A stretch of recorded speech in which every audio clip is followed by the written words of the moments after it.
Në Komisionin e Ligjeve këtë të premte, socialistët rrëzuan kërkesën e Partisë Demokratike për nisjen e procedurave të shkarkimit të presidentit të Republikës Bajram Begaj. Kërkesa është argumentuar gjërësisht në një material prej 80 faqesh, të mbështetur mbi 21 prova shkresore prej 224 faqesh, të cilët dëshmojnë se ne jemi plotësisht të vetëdijshëm për rëndësinë e procedurës që kemi inicuar, por po ashtu jemi të bindur se Bajram Begaj nuk mund të vazhdojë të jetë de jure kryetari i shtetit dhe përfaqësuesi i unitetit të popullit, funksione të cilët de facto i ka humbur prej shumë kohësh tashmë.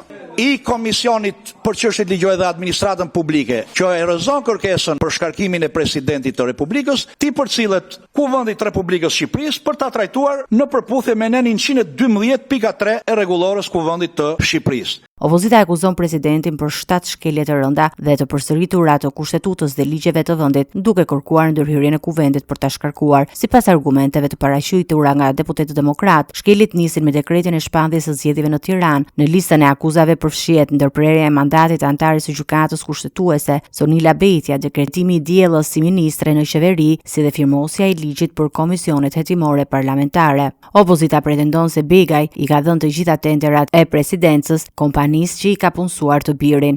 Zoti kryetar, unë e kuptoj që do të ishte hile e madhe që juve të pranoni të shkarkoni presidentin e Republikës për gjërat që e keni kërkuar ju që të bëjej. Kështu që do ishte thik pas shpine që ju se mbani dot atë. Kështu që unë e kuptoj, megjithatë shqiptarët e marrin dhe gjykojnë se ç'bën ju. Mos harrojmë që paralelisht me këtë mbledhje po zhvillohet edhe një seancë në gjykatën kushtetuese për një ish kryetar bashkie, i cili në fakt duhet ishte shkarkuar kohë më parë, por që edhe ai po ju akuzon, pra ish bashkëpunëtori juaj, po ju akuzon për shkelje kushtetuese. Presidenti i Republikës, shkëlqësia e tij Bajram Begaj, po është e vërtetë është mjek në profesion, siç kemi ne gjithë tjerët nga një profesion tonin, ka qenë ish shef i shtabit përgjithshëm të forcave të armatosura dhe sot është president i nderuar i Republikës së Shqipërisë. Pas një debati të gjatë, socialistët hollën poshtë kërkesën me 9 vota kundër dhe 5 pro, duke konsideruar tërësisht të pabazuar dhe të motivuar politikisht. Kjo është kërkesa e dytë e opozitës për shkarkimet që rrëzohen brenda pak ditësh, pasi në seancën e së njëjtë socialistët hollën poshtë edhe nismën për shkarkimin e kryetarit të kuvendit Niko Peleshi.